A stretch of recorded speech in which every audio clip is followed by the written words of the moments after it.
নমস্কাৰ বন্ধুসকল, আপোনালোকে চাই আছে মোৰ ইউটিউব চেনেল সাধাৰণ মানুহৰ অসাধাৰণ চিন্তা সপোন দ্য ড্ৰিম।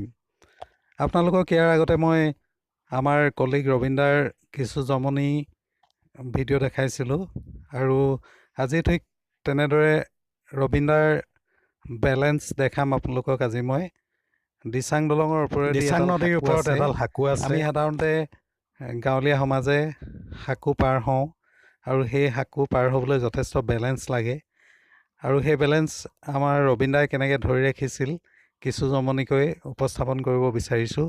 আপোনালোকে ভাল পালে লাইক কৰিব, কমেণ্ট কৰিব আৰু শ্বেয়াৰ কৰিব। থেংক ইউ, ধন্যবাদ। দিগদাৰ হৈছে দেই মোৰ, কষ্ট পাইছোঁ দেই, জীৱন ভগা দলং। বাবা গো এই দিয়ক, এই পালোঁ পালোঁ পালোঁ। অঁ অঁ নাই আৰু অলপ যাম ন?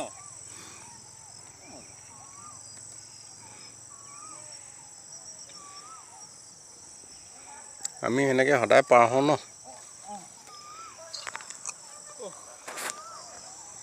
দিচাং নৈ দলং আহিব, এপাক খোজকাঢ়িব। দিয়ক, ইফালে চোৱা ইফালে চোৱা। এই পালোঁ পালোঁ। দিগদাৰ হৈছে দেই মোৰ, কষ্ট পাইছোঁ দেই, জীৱন ভগা দলং। বাবা গো এই দিয়ক, এই পালোঁ পালোঁ পালোঁ। অঁ অঁ নাই আৰু যাম ন? আমি সেনেকৈ সদায় পাৰ হওঁ ন।